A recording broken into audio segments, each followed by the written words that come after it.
Long form for life, baby. Okay, state your name for the record. Amira Rose Davis. And where are we at the moment? We are in a hotel room in Lille at the 2024 Olympic Games they're not in Paris. They are mostly in Paris, but we're in Lille. In Lille. France. Wow. And I mean, they don't need to know our whole life, but let's just say that we had a time. We have had a time, and pizzas have been consumed. Indeed. Bonnets are now on. They are. It is 1-something a.m. in French time. But we're here. We're energized. And so Erica saw a basketball game. I did not. But also, I started my day in Marseille, which is 5 hours south of here in the south of France. I was coming off seeing the women's soccer team play. Then I went to Paris to see women's volleyball. And then now I'm in a third city in France, Lille, to see women's basketball, which I did not see because apparently in France, if you come after halftime, they won't let you into the game. But I imagined the win, so... You pretty much predicted it almost exactly spot on. Also, I love that you're saying the name of the city correctly. I believe it's correct. Lille or Lille. French is my worst language. The consonants, or maybe it's the vowels, one of them fuck me up. And I just see a bunch of letters and I know you just have to make a sound, and my sound is never correct. But I think Lille. See, I don't know, I should have quit what I was at. I mean, we are north of Paris. We are north of Paris, slightly north, on the way to Belgium. On the way, yes, Belgium. Which I know because I really wanted to go to the Belgium Grand Prix this weekend. If anybody wanted to know, I was talked out of that, which is probably good because I was probably doing too much. But we are going towards the border, and that is what I know about France. Yes. Okay. So now we have location, and we've talked a little bit, or you have a little bit about the events. So what events did you take in? So I started with opening ceremonies, which was a time, let me tell you. We can get into that in a second. So I came in for the games. I started at opening ceremonies in the rain, like literally in the pouring rain. Like I got pruny from sitting outside because that's how much it was raining. So I did the first half. Let me qualify that. I did the first half of the opening ceremonies on the banks of the river for the Parade of Nations. And then I had about enough of the rain because that had been approximately 2.5 hours already.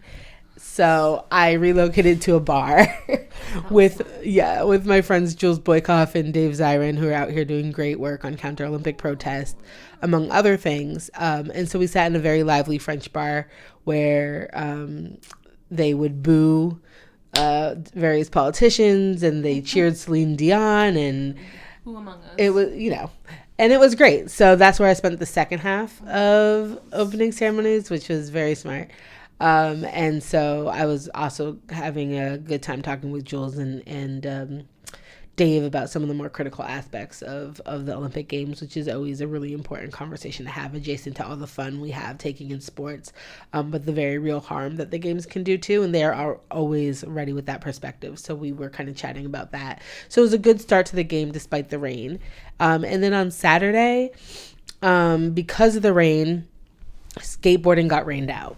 And they have built a urban plaza called La Concorde, which is for the urban events. So that's BMX, skateboarding, 3-on-3 basketball, and breakdancing.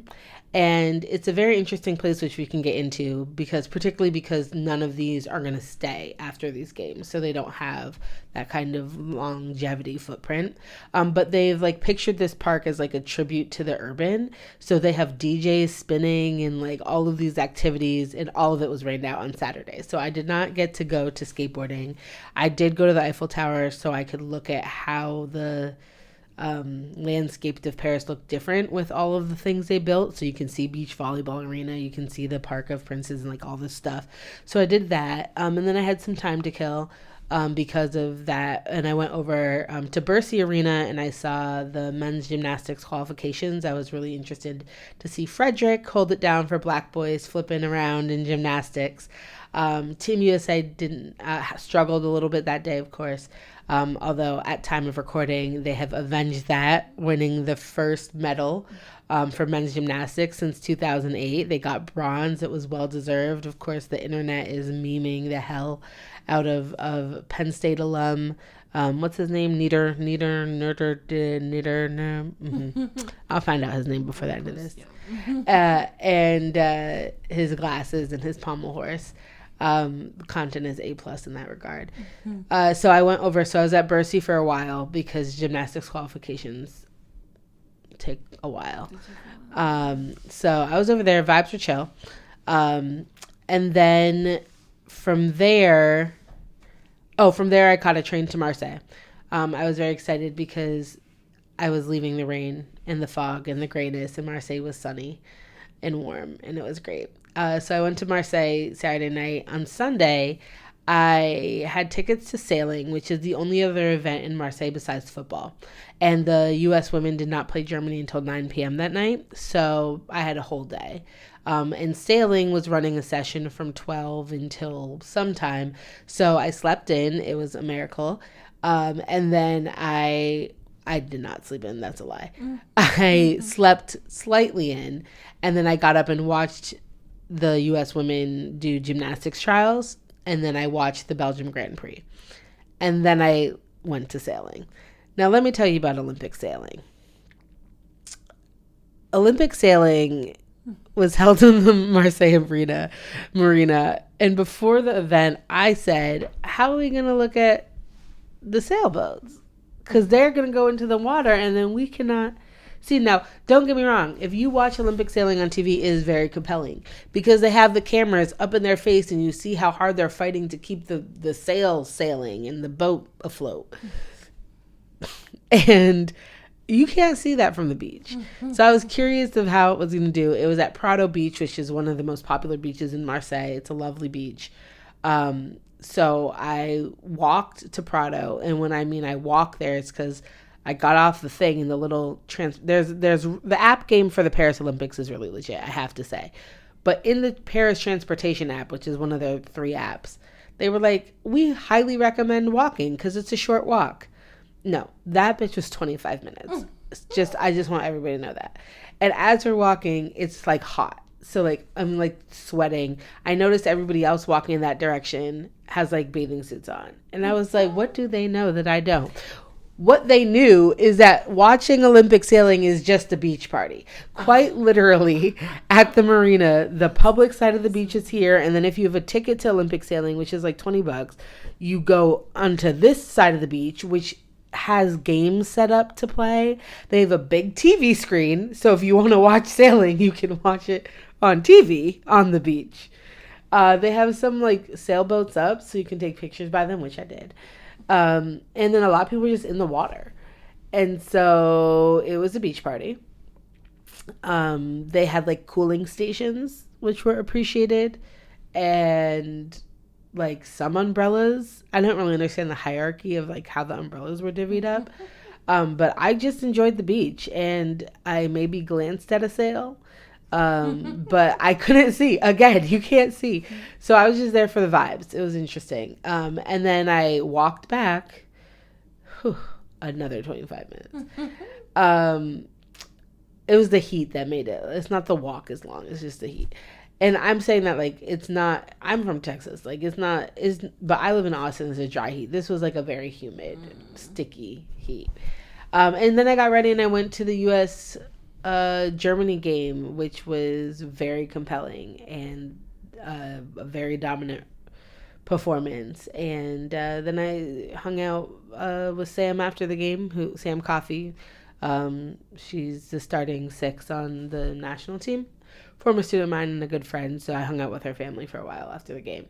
And that was nice. And then I, like I said, left Marseille, got over here, watched volleyball, pretended to watch basketball. So it's been a pretty full weekend with lots of events, lots of team events. And then when I can, catching things on the app over here to watch other parts of the Olympics. Because, you know, one of the best part of the Olympics is finding a sport you knew nothing about and then becoming insanely passionate about it. For me, last Olympics, that was sport climbing. I love sport climbing. I can't wait for sport climbing to start. But I don't know if you guys have heard of the canoe slalom, which is my new favorite sport. It starts with a drop off into the water, and then it's like contact canoeing, kayaking, so you can like push your competitors out of the way, and then at some point before you finish the race you have to do a 360 roll in the kayak underwater. What? And if you don't do it before you finish the race in your race, you don't win. It's like you can't finish. Wow. And so it looks wild. Like if you thought that explanation felt kind of wild, you need to just look at it. So that might be my new sport. Although mountain biking was also wild. Wow.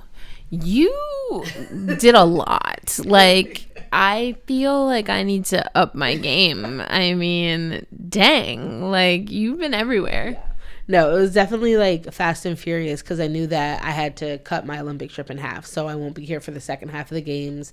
So missing athletics and the semifinal and final rounds of all the team sports that I talked about.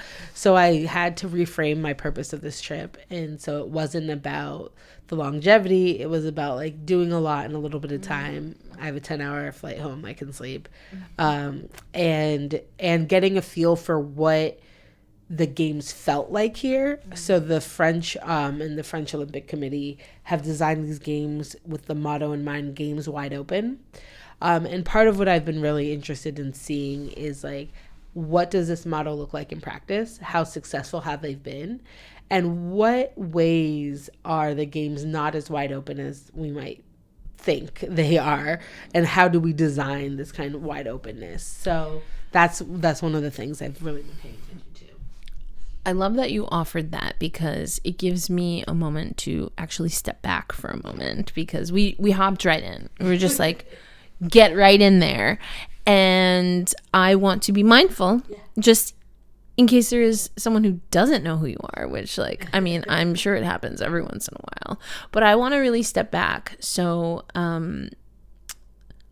first I want to ask you, usually ask this at the top, but I want to ask you the brown sugar question, and I'm going to phrase it in a way that I think is apropos to your expertise, but when did you fall in love with being able to blend sports and the world of academia?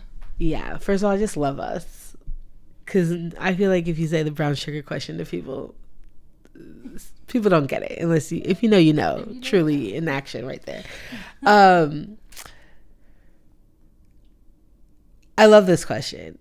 It's so hard for me because like sports have always been like my love. Like touchdown was literally my first word. So I always think about my journey in sports in multiple progressions. So my first love of sports was as an athlete, and I played sports throughout my early life up until college. And at that point, you couldn't tell me that there was anything outside of just playing the sport. And then I thought I was going to play soccer in college, and I had everything all planned out. It was great. And then I like unexpectedly got pregnant at 18. It was like major plot twist. But that was honestly the first time I thought about sports in a different way, about like who's writing the stories about sports, like what does sports journalism mean? What does sports research mean? Like none of that was a whole new world. And very quickly, I stayed in school, and I was able to gain admission to a research program. And I think for me was when I really started thinking about how we could use sports to tell stories about the past, about the present, and maybe even about the future. So I was an aspiring historian, and I was told I could write about anything. And I was like, I have to write about sports, because if an alien comes to Earth in 100 years to read a history of Philadelphia, and that history does not say like, it's just like a better place on Monday mornings after an Eagles win, like you're not getting the texture of the city if you don't note that. And yet when I went to look at things written about sports, that wasn't there. It wasn't on the shelves in the library. It wasn't in the history books. It seemed really marginal, and I was really confused by that because I felt like my experience in life had been like, this is a big thing, that how people relate to each other, or like literally what the fabric of a city might look like. And so it was very clear to me, like, sports had an enormous storytelling potential and power that I felt like was a bit untapped, especially like in the field of history or critical sports studies. And so I started doing research there. I wrote my McNair thesis on like media portrayals of black men from Jack Johnson to LeBron James. But I would have to say it was when I went straight from Temple to Hopkins for my PhD, and they throw you in the deep end of the pool. Like, you have to write your own article length thing and defend it to like the whole department. It's like very intense. And so I was like hoity-toity. I'm like trying to write something like about economic masculinity in the Negro Leagues and like all this stuff. And when I was doing that research, I found the story of 3 black women who played baseball in the Negro Leagues and kept the league afloat for 2 years post-integration. And I fell in love with their stories. I fell in love with finding their stories when people said they couldn't be found. I fell in love with the unexpected. I fell in love with like that level of subversion.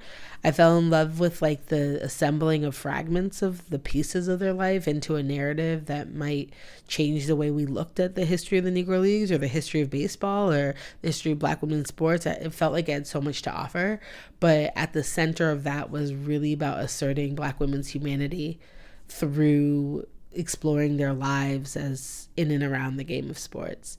And that to me was like a jolt of energy.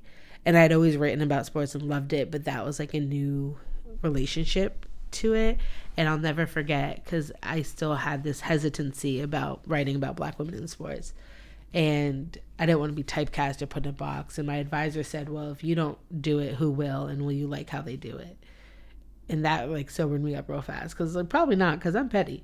So really from then on out, I have been writing and researching and following sports in a very historical lens, with a critical sports lens, but also by centering black women's humanity and stories within the games, not just as athletes, as trainers, as coaches, as managers, as journalists, all of the kind of landscape of sports. And I just think in that's where I've found that energy and that love, and that is what I always return to, is that initial feeling of like, wow, I can do so much with this. I can tell this story, or I can get people to think about that. So like we said with like, oh, the game's wide open, tell me about that. So this trip was interesting because as much as I tell stories about athletes, which are Olympic Games are good for that, as we know that we love like a package of a barn and somebody's life history before they like do something amazing athletically. But this was a little bit of outside my comfort zone, because the story I'm telling here is about a landscape. It's about symbols, it's about concepts, it's about built environment. And so it's not exactly people, but it's people who make up the space and how the space is hospitable to all people. And so it's a little bit new, but I think the kernel of that is like, yeah, what stories are we telling through the opening ceremonies? What myths are fans telling the world about themselves, right? What is the myth about the Olympics that we're telling through the pomp and circumstance of the opening ceremonies? And then also, how does that match up to like what we're feeling on the banks of the river collectively in the rain while we're cheering for boats? Like, what myths are we buying into? Or maybe we're offering counter myths. And that's kind of what I'm doing on this trip and thinking about right now. So I want to bookmark that, and when we get on the other side of that, we're just gonna have to have another conversation. But I guess the next question that I want to ask, without getting too much into what you're gonna be putting forward, is more broadly than just the Olympic Games.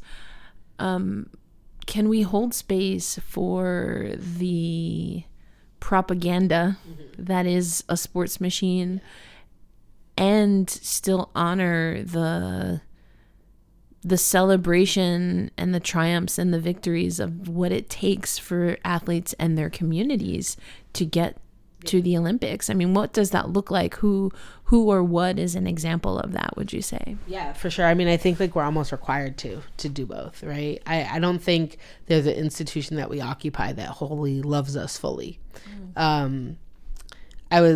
When I finished American Prodigies, which is our podcast, a 9-episode long form narrative podcast about how Black girls changed gymnastics, which if you look at our gymnastics team, you will see was very prophetic.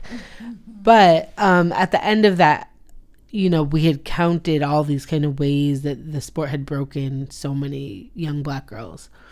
And one of our producers said, like, is this even a sport we want Black girls running into? And my answer to that was no, like, I don't like this sport, right? But the fact that everybody, when we talk to them, we ask them why they love gymnastics, they have an answer. They talk about how free they feel in the air. They talk about why they love it. And I think when I answered that question at the end of the podcast, and it's like the last stanza of the podcast, really, I said, I don't think any of these institutions love us. I don't know if they're designed to. But I'm not going to begrudge people who find home within them and are working with that. I don't know how I could sit here. I work for an exploitative university because that's what universities are. I don't know how I could sit there and cash my paycheck and then also be like, oh, the IOC bumped them, so now we're going to disengage. Like, I don't say that about my colleagues who are doing the work within the institution. I know, and everybody's line in the sand is different. Some people need to completely move away from institutions. I think that we live in a world of institutions, and I think that we need multiple approaches. And what that looks like for me is like finding and honoring the people within those spaces, and also not holding our tongue about what institutional machines do at the same time. And we don't live in a black and white world. And sometimes when people talk about the gray area, they think of it as this kind of like drab space. But Caleb Gale, who wrote a great book actually about Black people in Tulsa, talks about this concept of like a textured, vibrant gray. And I really like that. And that's how I kind of think about this question, which is like, what happens if we look at it as laying in like a very vibrant, textured space? And I mean, I love Formula One, and I think the IOC is like the most goonish, corrupt corporation on the face of the earth. Like, they are wild. But I'm not going to stop watching Formula One, right? But it does mean that like when they do things that are really terrible or when there's harm done, I think we have a responsibility to talk about it. I think for me, what that looks like at the Olympic level is that we talk about displacement. We talk about what was pushed out to build something. We talk about the long-term sustainability goals. We hold people's feet to the fire. So if Olympic committees, I mean, this is a really big conversation to have as we're going to LA 2028, because people are being twice displaced. There are families who were displaced in the 84 Olympics who are now finding themselves displaced by the 2028 Olympics. There's families in Atlanta who are promised, equitable housing after their homes were bulldozed to make way for the games, who's never received that, and that was in 1996. And I don't think that gets pushed out of the way just because we capture a little bit of a joy through these extraordinary feats during the games, or we get captivated by these sports we don't know, or we love these narratives. That doesn't absolve us of being able to tell these other stories. And so to me, what that looks like is making space for saying, hey, how did we get here?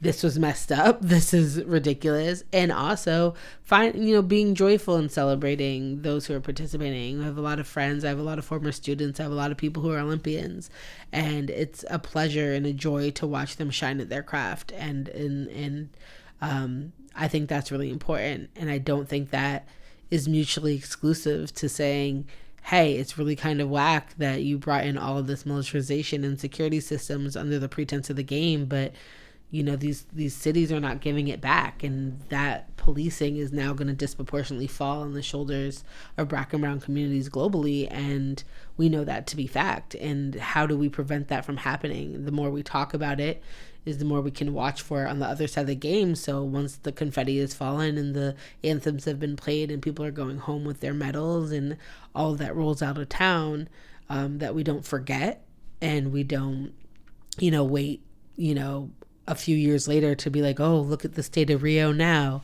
No, like we can start those conversations now. So many ways that I want to go with this. I mean, I'm literally just thinking of different avenues, and I love this. So we're just gonna have to have you back on. But the thing that I want to ask Amira is, so how do you approach your responsibility to all of that, and knowing that the athletes specifically in the scenarios in which we would be talking to them in the next handful of weeks, there is a very real, long awaited finish line that they are very quickly approaching. And all of these things that you just mentioned are a part of the mechanism that even empowers and allows them to reach for their ultimate goal. Is there a responsibility? Let me ask it this way. Do you feel a responsibility to ask the athletes about some of the broader topics of the Olympics? Do you feel a duty and responsibility to the athletes to only ask them about training? Does it have to be one or the other? I like this question. I think this is a question I really wrestled with 3 years ago at the COVID Games, which was also like the summer of Black women. So I was busy, we were busy, everybody was tired and exhausted. And so in advance of the games, I talked to a number of Black women across Team USA in multiple sports. And this was the exact question I wrestled with, because I wanted to know both how they were reacting to some of the racist like swim covering policies that was happening, how they were reacting to, narratives that were happening around Naomi, around Sha'Carri, around eventually Simone, and then around, it was the Great Racial Awakening. So we were still talking about protests. We were talking about diversity work within these sports. And a lot of the athletes I were interviewing for that had also been very active in Global Athlete and trying to, get the IOC's Rule 50 overturned. And so we're doing all that. And I also wanted to ask them how their mental health was going in their games, how their training was, all this stuff. And so I literally just talked about all of it. And that's what we did. And COVID was like hanging over all of this. And I didn't want to put anybody in a position to be like, so why are you competing? Like whatever. But I wanted to create a space where if they wanted to talk about it, they could. And some people did. I would say a great majority of the people I talked to did. And I think that was like how I found that middle ground, which is that wasn't going to shy away from topics, but I also allowed them in many ways to take the lead. But I did leave openings, because sometimes you get used in like a media landscape, like they get the same questions. And so sometimes there's athletes who would say something and don't see it as distracting or anything like that, but they're not given those questions. And so for me, it was more like saying, where's your mental health at right now? And a lot of people would say, fine, but like, this is really annoying, or like, and that's how some of the topics would come up. Like right now, this year, I think that I never think it's anybody's, in terms of athletes activism, I don't believe, that everybody's suited to be outspoken in the same way, because personalities are just personalities. I also don't feel like that's a burden that anybody should have to carry unwillingly. I do think there's a conversation about what we all do with platforms, but we're all constantly confronted in making choices about how and when we step up to bat in various ways. I think about these games, especially with hijab bans and France in that regard, and I would love some conversation around that. I would love some conversation around Palestine. I also think that has to, it doesn't absolve people from asking about it, but it has to be respected if people don't want to talk about it. And then we can have a conversation on the end of like what it looks like to think about what the weight of that silence is. But it doesn't have to be, to me, the lead, story, because like you said, I think people are at their place of work, and I don't rock up with a microphone to your place of employment and like, let me just get you on record about this issue, right? But that being said, I wish we had better apparatuses for conversation, and I wish we had better ways. Like, we live in a very clickbaity world, so like a soundbite can be really damaging, which is why so many people avoid giving them.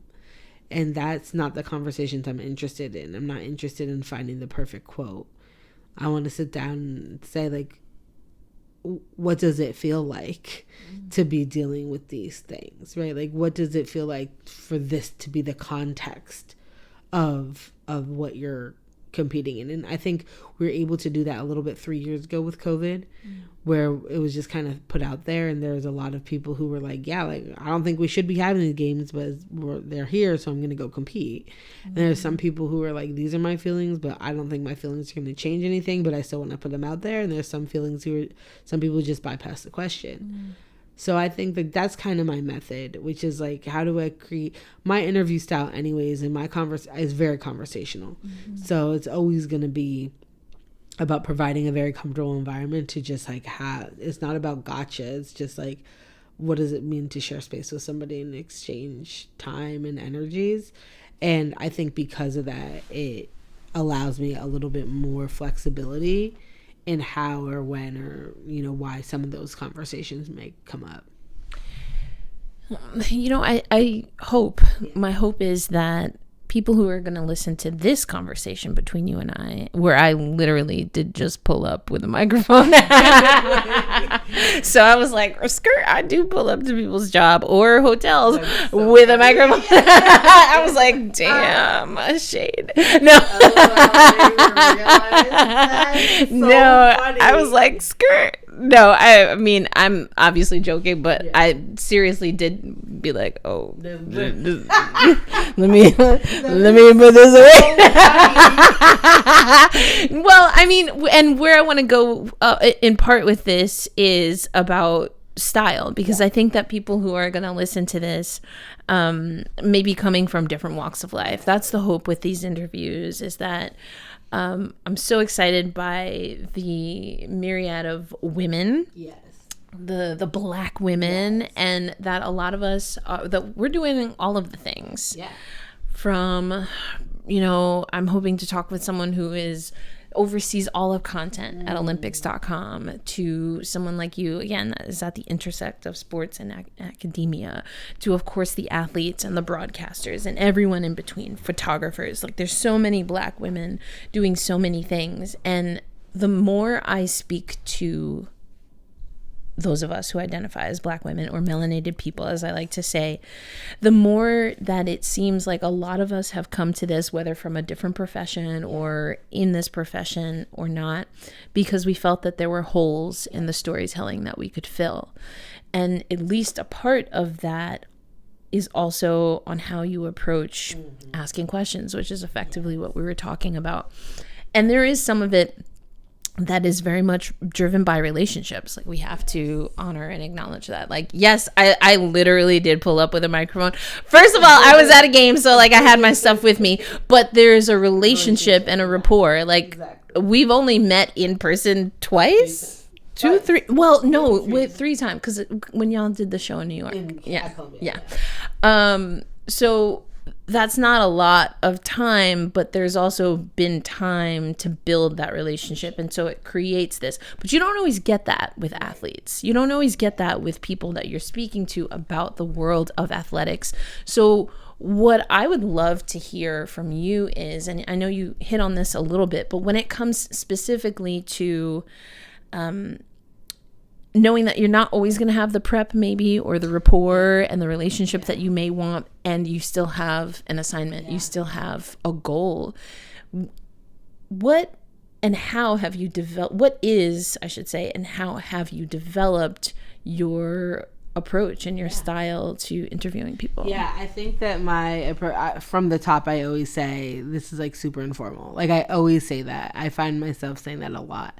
And when I was interviewing gymnasts for Prodigies, a lot of those gymnasts I was talking to from the 80s to today, I did not have pre-existing relationships to. Or like I had to interview Simone Biles' mom, and the agency told me I had like 10 minutes with her, and we ended up talking for an hour, right? And that's because I just firmly believe in the fact that like my whole mentality is like, I'm talking to you as a person, but I also, and somebody did this for me, like modeled it, is like there's ways, like you just modeled it when you sat down and said, I'm going to ask you the brown sugar question. Those are tactics that allow and invite in fuller parts of ourselves. I think a lot of us in this space, or in many kind of professional spaces, are very used to presenting one version of ourselves, and some of that boxes off other pieces of us. It's like code switching, but like a fully embodied code switch, right? And I think that there's times where you signal by bringing a bit of yourself to the front, an invitation for who you're interviewing to do the same. And so for me, the way I do that is, I am very blunt when I say this is like super informal, just like chit chatty, whatever. I say, and two, probably off the jump, I'm going to talk like I talk, right? I'm going to make a joke. I'm going to share a laugh. I'm going to code switch a little bit. That is me bringing my fuller self out.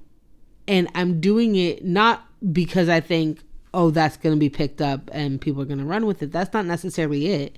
But it's an invitation. And if it's an invitation that goes over the person's head I'm talking to, that's okay. If it's an invitation they choose not to accept and they stay very media trained, that's okay too. But oftentimes I have found that by extending a bit of my humanity, they meet it with theirs. And so I learned that a lot doing Prodigies. I had to rely on that a lot because I was interviewing people I had never talked to before. I wasn't really living in the gymnastics world, so I didn't have pre-existing relationship. I think I talked to Jordan Childs like maybe like a week or two after she got back from those games. It was like close to it. And I remember the beginning of the interview and we were just joking around. And I think we were talking about like the Golden America tour. And I said, oh girl, but I heard something like that. And she was like, don't say that. Like, so we immediately from that exchange fell into a rapport that produced a lot of moments. And what I learned on Prodigies that I loved is when people would say, I never told this story before. It to me was that is my validation, right? Is if they feel good about the story they're putting out there and they feel like it was handled tenderly, then like that's what I feel like my obligation is. And we would get there real fast. And I even had a moment with Nia Dennis where we had been doing the interview and I could tell, like I said, that those offerings I made had been received, because she literally said, can we stop for a second? And I said, yes. And we had a conversation off the record, and I won't go into it, but the gist of it was she said, well, I'm very media trained, but can I be real now? And you might not always have a time where somebody's very explicit in saying that, but you can know, right? I've watched a lot. There's some wonderful Black women journalists on the ground here whose reporting just to me feels very full. And it does, because the questions they ask are different. And I really enjoy that. I enjoy finding how they have negotiated that. And so what I try to do, my style, is that is all about comfort. And that doesn't mean you might be comfortable, and I think there's a mutual trust. Like, I'm not trying to, we have different aims in what we're doing with this kind of back and forth. But this kind of level of trust of that, like, we're going to share this space and take what we need from it and continue to check in with each other. And I've had great conversations, with people about global politics, right? Who had real conversations, who are like, I want to say this, but I'm worried about this backlash. Or like, this is the only time I can market myself because I'm in a sport that relies on the Olympic cycle and I have a big marketing sponsorship. And I want to post more and say more about Palestine, but I'm scared about what's going to happen, knowing that this is the only time to like make that money, because this is a very pivotal time. And we've talked about that, and that's not necessarily for media consumption, that's not for printing, you know, but it's not like those conversations are being shied away from. But like the trust in that space is knowing that sometimes I'm not going to report on things. The trust in that space is an athlete being able to say like, hey, I just want to talk about this off the record, and with me being very clear about like, hey, this is what I'm going for now. If you don't, that's fine. And part of the way that I'm trained in terms of as a historian, especially historians of Black women's history, is one of the things that we have to learn how to do is read the silences. And so for me, if I think that's a privilege I have of not being like a straight up journalist who needs a quote or needs that to fill out, you know, the work they're doing, I can do an analysis of the silence. You know, if people are not talking about a topic, I still can I can analyze why that's the case, right? So I don't actually need words to be able to still do, you know, write a story about things or write about why a hesitancy is there or what that reflects, right? I don't need that. And so that's kind of the other piece of it for me, is that I'm unburdened by the need for a quote. So I don't go into an interview with that kind of urgency, which allows me to be like, this is just a conversation. But I think that for people who are going into interviews, finding your own style is really important, because I have tried on other people's styles. I've tried to be super put together. It feels inorganic. Those are not good interviews, because I'm like trying to be prim and proper, and I'm not saying I'm not prim and proper, but I'm just like, when I try on somebody else's style and I'm not being me, what I get back reflects that. And so I would say for interviewing is like finding your voice, finding your style. It might take a little bit of time, but once you find that space you're moving into, you'll start picking up the tools in order to get those things. Ask different questions. Find a way to give pieces of yourself into the thing, so it's not just a taking relationship, but it's a reciprocal conversation. So you're a professor. Yeah, they tell me. Yes. So I've heard a time or two, and so I would imagine that you have written some syllabi. Is that proper? Okay, syllabuses. Syllabi is the plural one, but I've really been in this game too long to not know the definitive answer in that. I think it's syllabi. I'm pretty sure it's syllabi, but also just having fun just with this. So let's pretend we're writing a syllabus for someone that wants to be a professional storyteller, who wants to get into this wild world of journalism, regardless of what major, what age, whatever. We're gonna toss away those qualifiers. We're going with the 101. And they can be real courses or just like things that need to be in the toolkit. Let's go with I feel like a freshman, class load's about what, four classes a semester, somewhere in there. I don't know. We'll say we're gonna say in my made up university, ELA University, it's 4 classes. So what are the 4 things? What foundational pillars would you say people need? This is a great question. I would say you really want to take a class that works on reading. I know a lot of people jump to writing, and I'm going to get to that too, because we do need to be writing. But I'm a firm believer that reading is so fundamental. Reading is fundamental. It really is, though.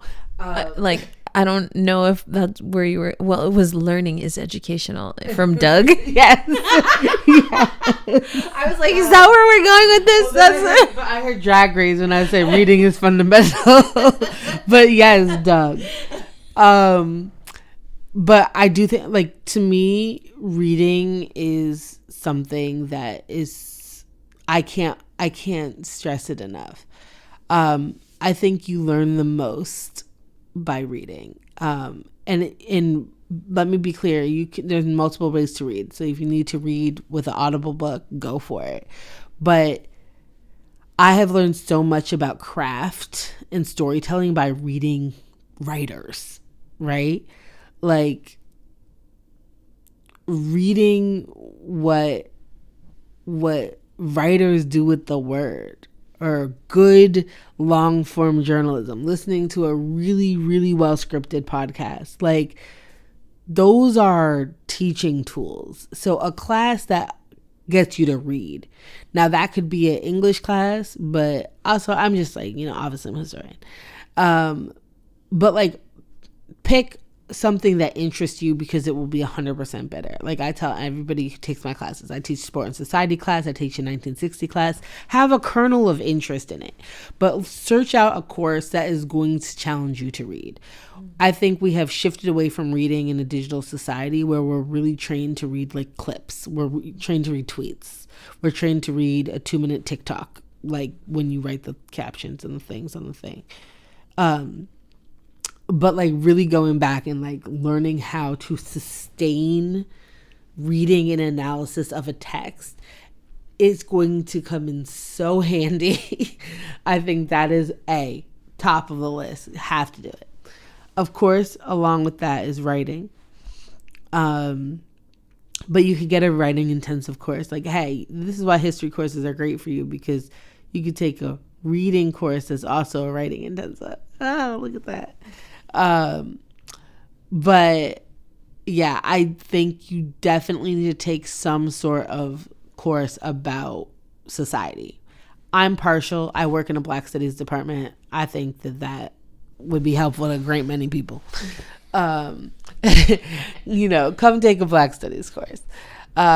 Sociology is good for this, of course. History also is good for this, but just something that teach you a little bit about the world. So I think that sometimes it's really easy to like be singularly focused, and you're like, bet I need to take J school classes and I need to write, I need to read da. But you don't ever think about like, oh, I need to understand gender better. And then the next thing you know, you're covering women's sports and everybody wants to have conversations about gender. And you're like, huh? And people are lapping you with definitions because they sat through a gender and sociology class. Same with race. You come into this league and all of a sudden you're covering a bunch of Black athletes and you've never thought consistently about how race shaped discussions about the body, or has shaped discussions about athletic ability, or has shaped discussions about leadership, or how media responds to athletes. You're going to be behind. So some sort of class that enmeshes you in the world and gets you to think critically about race, class, politics, gender, sexuality, ability. I think that is like, I would say take 2 of those. in this four courses, I would almost say you need to really get your feet wet in that. But I'll say 1 for the interest of your schedule. Mm-hmm. And lastly, I would take some sort of communications class or media. No, I lied. Not communications. Take that back. But media, like specifically media literacy, because we need people to be media literate.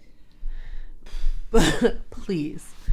And so what I mean by that is like a class that teaches you to think about how we frame stories, how we tell stories, to think about ethics of media and media. Ethics, a concept. Ethics of media. And I just think anything that requires some media analysis will be very helpful.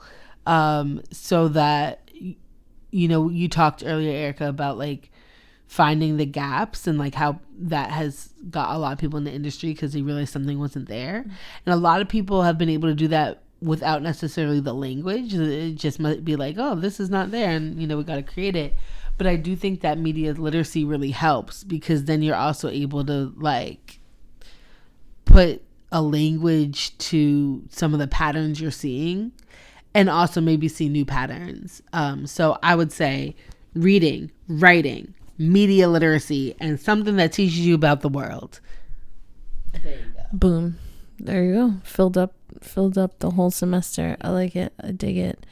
You know, you mentioned reading at the top, which of course leads me to want to ask you about the books that you have written for people, or are writing, finishing, for people to read. So tell us a little bit about what we have already out and what's on deck. Yeah, so I'm very excited about a few different projects. I'll start with that super academic one, the special issue of American Quarterly. We did the academic version of the body issue. So it's a bunch of really fire scholars who have all offered articles. Myself and my colleague Joe Darda at Michigan State co-edited this special issue. It's the first time that a sports-specific issue has been in American Quarterly, which is the top journal for the entire field of American studies. So it's a really big deal.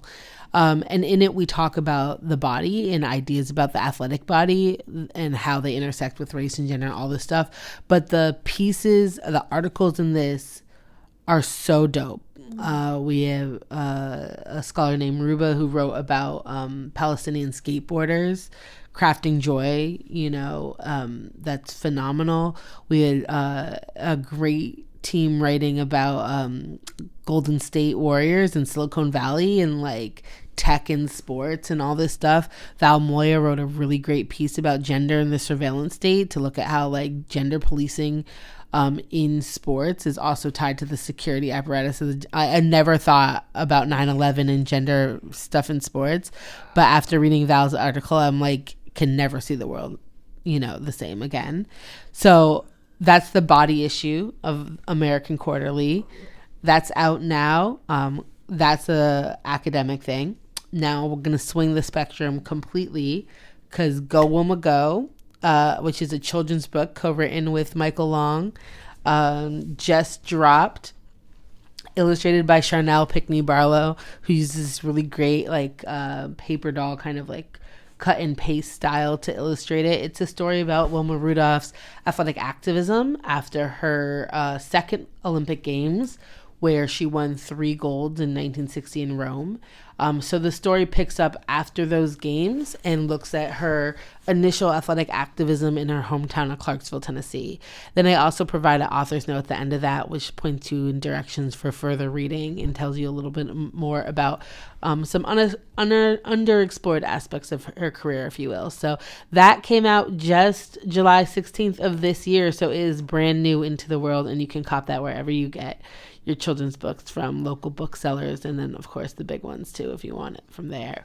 And then my book Can't Eat a Medal, The Lives and Labors of Black Women Athletes in the Age of Jim Crow will be out next year with UNC Press, and that follows a long history of Black women in sports.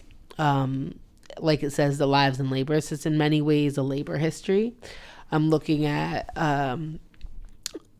how Black women have understood their own athletic experience, but also my book really deals with the way that we have used Black women's athletic experiences and Black women athletes as symbols for a variety of things, to build Black institutions as Black colleges were growing, the State Department's official use of Black women athletes to sell emerging nation state in the wake of World War II and during the Cold War.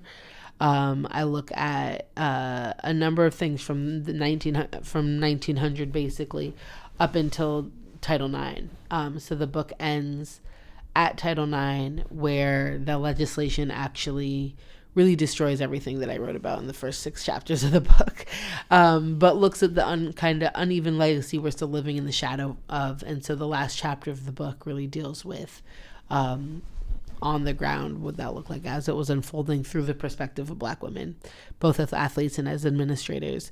And so you meet a lot of athletes in there. Some names you know, some names you probably are going to be new to, but the names you know are probably with stories that you might not have fully heard about them. And that's part of like what I try to do there is say, we have like these kind of representational pieces, but what happens if we assemble all these fragments together to get this longer history of Black women's athletic participation and the meaning they made out of it versus the meaning everybody else wanted to kind of put on top of it. And so Can't Eat a Medal is its title. It comes from this idea. You heard Wilma Rudolph say something similar to like Jesse Owens, which is like, right, I can't eat a medal. Like, all these are great, but I don't have a job. I don't have infrastructure. Like, what is going on? Althea Gibson said, they call me the queen of the court, but I can't eat my crown. So it's this kind of energy, which is they have, you know, a lot of the Black women I write about in the book have been upheld as these kind of symbols of glory or of American exceptionalism, of all these things. But also, they're like, was really good. And so I try to like, you know, live in that area of nuance and tell that story. So you can look for that next year. And yeah, there's always some articles, though I'll have some stuff, you know, up on more WAPO, Slate, stuff like that when I get my stuff together in the back half of these games. So you can keep an eye out for whatever's coming. And then, of course, if you haven't listened to Prodigies yet, it's a great time to return to it. It's called American Prodigies. It's about the history of Black girls and women in gymnastics from the 1980s up through a few years ago, although I would say it's very timely. And that's available wherever you listen to your podcast. You just have to find it because the previous company that has the RSS feed for it has kind of buried it. So we made a project about Black women being exploited and then lived it in real time. Did I say that? Yes, I did. So when you go find it, you won't see the cover that we worked very hard of with all these beautiful melanated gymnasts. You'll see Chris Long's face, inexplicably. But don't worry, it's there. It's season 3 of American Prodigies, so you can find it and listen to it. And it's a great thing to listen to as we're gearing up for women's gymnastics finals tomorrow and then event finals the rest of this week. Always leave your answer with wanting to ask a million more questions or have like so many deeper conversations. But that's why I love this. And again, we're just going to have to do it again. I would like to close with a question most people open with, but now that we got to hear about and hear you talk about your work, I think it's a great time to ask you to tell listeners, who is Amira Rose Davis? Oh, well, I'm very talkative. I'm a Gemini. I feel like this is really important for people to know. I'm a Gemini. Aquarius moon and Aquarius rising. No, I don't know. I think that I'm always somebody who has felt like a chameleon of sorts, or I've always felt like I've existed. I think all of us exist in multitudes, but I just always have. Like I've lived between cultures and families and in many places, and I think I've picked up pieces of things in my journeys, so I never feel like super definable in that way because I'm always in a process of finding the answer to the question. I think actually this is like probably one of the hardest questions to answer for me personally, but I think I'm just always in a constant process of becoming. So right now where I am, I'm mothering and trying to figure out what that looks like constantly, even though I've been in this game for 16 and a half years. I'm right now somebody who is on one hand walking with joy and confidence, and the other hand really, really trying to find peace at a slower pace. And I have been so used to the grind and the hustle and the mayhem that I got used to living in it, and it's not healthy.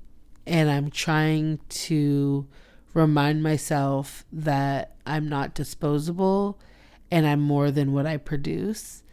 And this is my year for that. So that means I'm not rolling out a million things like I normally would be during the Olympics. And it's not a comfortable feeling because I feel like I should be doing more. And I'm trying to find a piece of not hustling as much. And that's new for me.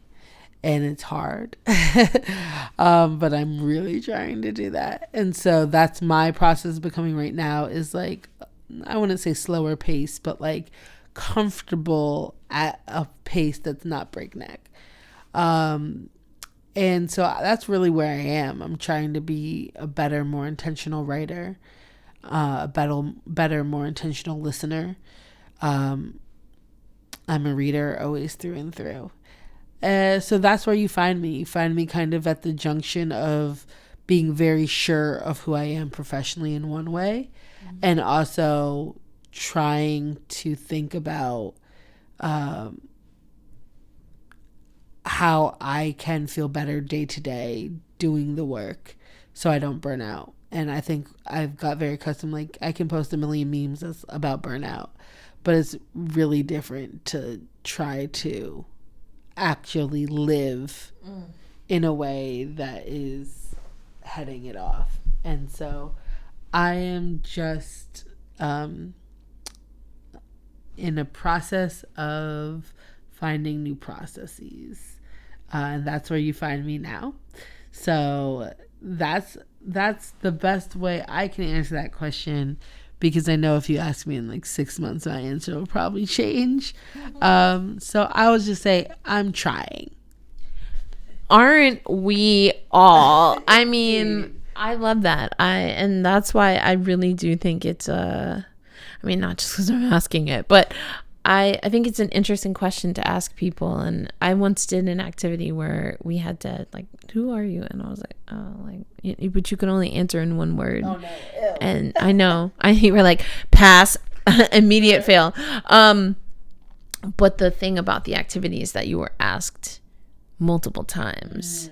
So it had that same kind of effect. Like it wanted us to get beyond the, I'm a New Yorker, I'm a woman, I'm a Black Latina, which are of course a part of our identity, but who are we, or who do we want to be beyond that, beyond just what people see or how we're usually classified. Static. You're not one, I think about that. I tell my students this all the time. I try to tell my kids too, but they listen less.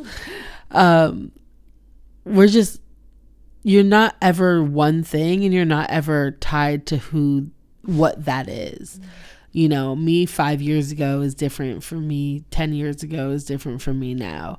And I think that there's such freedom in that, where there's certain things about myself that that's a pattern, right? I have ADHD. It is severe. I'm always going to be a talker. I'm always going to be energetic. I'm always going to be slightly awkward. But there's other pieces of me that you can change, And I think that there's something about that. Like, if you want to read more, pick up a book. Find what you like.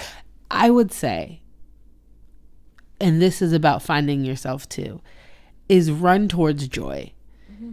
I find like a lot of people will talk to me and be like, I haven't read in so long, I don't need to read. Like, how do I get started reading again? And I'm like, don't worry about what you should read or what somebody told you to read. Find something you're interested in, what grabs your attention, and read it. Like, I read smut and it's good. I'm not worried about what people think about it. This is why you have a Kindle, okay? Nobody can see what you're reading, but like literally just starting somewhere with what feels good oftentimes can be the beginning of finding out more about yourself. And that's kind of where I am at, is chasing joy. I mean, mic drop. Not really though, because this is new. But expensive. I mean, thank you. It was. I got it here in Paris. So this is my a French mic. Microphone. It's staying in there. It's on the record now. Oh man, but Amira, well, first of all, thank you. You know why? Because but also, I mean, we connected, on the interwebs, and I knew that I wanted to sit in conversation with you, and so I'm glad we were able to do that. Yes, me too. It is now 2 a.m. So it's time for our little quick nap. All the vibes, 2 a.m, getting it done. But it's really a joy. It's a joy to see you always. And there's relationships you build mostly online, but that don't ever feel like that, because we in this world have created ways to have relationships beyond that. But it is really good to share space and to talk in person, because there's just something about Black women laughing in a room at 2 a.m. in some bonnets. In some bonnets. We really do have these bonnets on. And I'm about to put my WNBA shirt on, too. Yes. WNBA is Black History. This is that shirt that says a lot of words on it. I have that one in gray. I think I have the one from the draft now. Yes, shout out to Esther Play Society in the house. I also have the Juneteenth WNBA shirt that I was going to wear today, but it is very large. Oh my God. I have to wear it like a ghetto jersey dress with some biker shorts. So I don't have that one. That is hilarious though, because literally right there is a Juneteenth shirt. Yes, freedom. That wasn't to the tune of anything. My brother calls me the most tone deaf person he's ever met. I picked up at least 3 songs that it could have been. Exactly. I don't think I knew where it was going either. Is the problem? Keep you guessing.